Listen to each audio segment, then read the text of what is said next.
All right, so we're listening to the Wendy's hot drinks song because I don't know, I actually like it. It's funny, but for some reason it's a good song. Everywhere I go right now, everyone be talking about the soccer or the footy ball, depending on where you're from. World Cup's going on, and it's, oh my gosh, the way these grown adults kick a child's ball around the grass is so worth the amount of money and effort and time and attention that's paid to it, so that we can cover everyone in commercials and advertisements and charge them. How much was that finals ticket? I think Tilly said it was like $11 million or something for a finals ticket, and I was like, yeah. And the thing that's crazy to me, here's the thing: I don't hate the sport. I hate what FIFA has done to the sport. I would like to be very clear on that. Okay.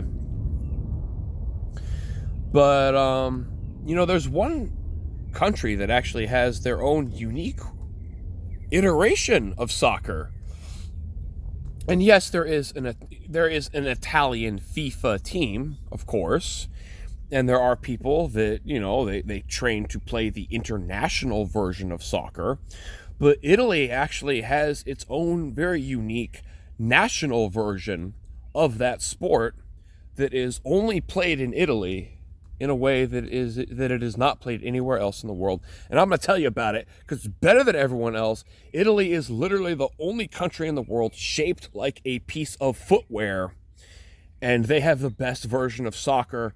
And with how much everyone loves like the violence in hockey and like UFC fights and everything, I'm shocked that Italian soccer is not just like hella popular and broadcast everywhere.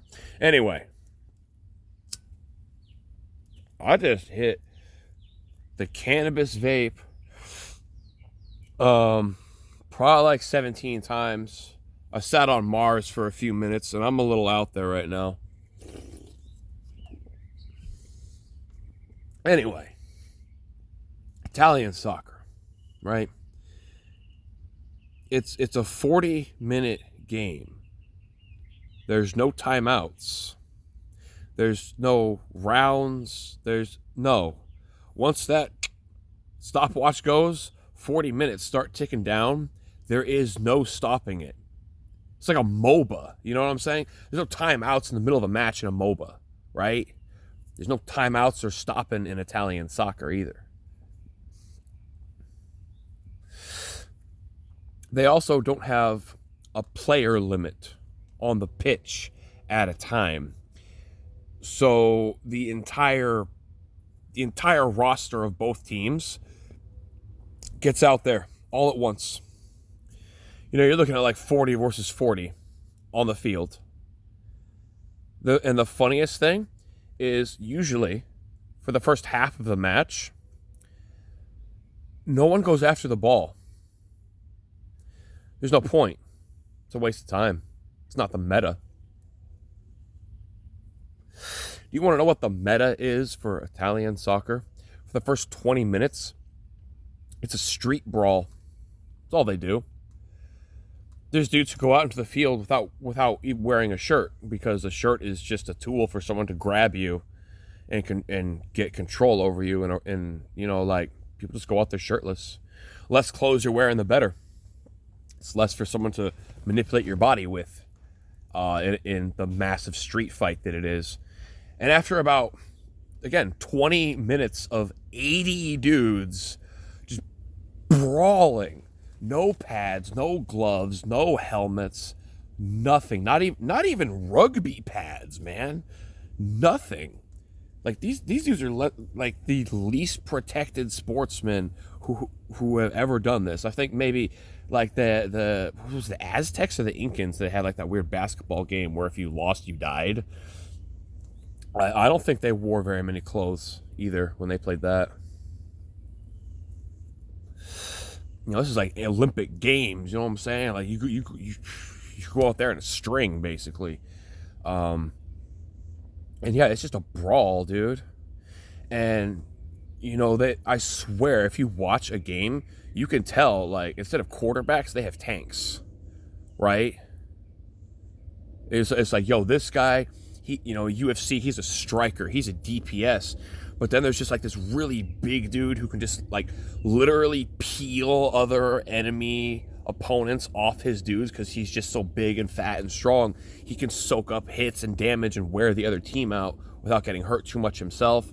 Like, the physical requirements are nowhere near what they are in, like, the NFL, the NBA, FIFA. No, there's just blobs out there sometimes, like literally like a Snorlax out there, just soaking up damage, dude. And like that's the thing. It's not mindless. It's not like just throw everyone out there and fight. Like, no, these people compose like street gang teams based on the capacity for physical violence, and then they also have people who can actually play soccer, who are usually more live, a little more limber, don't have as much muscle, can't get hurt as much. That's like your healers, right? That's like your support in the back. You got to protect them with your front line. The ADCs and the tanks, they have to protect your mages in the team fights, right? And then, half the teams by the halfway point are so beaten up that their eyes are swollen over and they can't even see, and it's like, I can't fight anymore. So they beat up each other to try and have less players on the team, and then for the final 20 minutes, then they try to play. They still fight each other, but at that point they've thinned out the people on the field enough so that the game can even be played in the first place, right? And that's how it's played. Again, no timeouts. You have 40 minutes from the time it starts, and that timer never stops for anything or anybody. It's pretty funny considering how chill Italy usually is, that they have like the most violent version of a ball game in the entire world. Thanks for breaking my cow lamp, helicopter. Thanks for flying over my house. Anyway. Here's the thing. Here's the reason I love Italian soccer is that it's not monetized, it's not commercialized, it's not advertised. I'm using that word a lot here. Because there's no prize money. There's never been prize money involved in it. No one sponsors anything. People just go out there to fight and kick a ball around, and people show up to watch, and that's it. Because that's the cultural version of that sport, and they still play that today. But again, it's not glorious. There's no trophies or anything. And way back when they first started playing it this way, the winning team, the only thing that was sponsored or anything like that was that local farmers would donate a beef cattle, and the winning team got the cow or the bull or whatever. And it's like, yo, we're gonna slaughter this thing. We're gonna kill it, hang it up, bloodlet it, puncture the neck, whatever. And as a team, they butchered it, cut it into pieces, seasoned it, and had like a whole barbecue cookout with the winning beef cattle that the team won. That was the team celebration, In modern day, they don't do that anymore. These days, the winning team is simply, I believe the losing team captain has to pay for it. That's just what I heard. I don't know if that's a rule, but just what I've heard is it's the courteous, chivalrous thing to do is that if your team loses, you pay for the celebration of the winning team. And buying a whole freaking cow is very expensive. So these days they'll just like take them out to a diner and everyone gets a chicken dinner. You get a whole chicken, some, buttery, garlicky mashed taters, some pasta, just side salad, just like a chicken dinner. and everyone on the team gets one. So honestly, to me, that would be a good motivation. Like, I'm gonna go out here, I'm gonna fight the hell out of these dudes. I'm gonna get my ass kicked. But man, 3 hours from now, I'm gonna be eating that chicken dinner with all the homies at the diner, bro. And that's it. That's Italian soccer. I think it's one of the coolest sports in the world.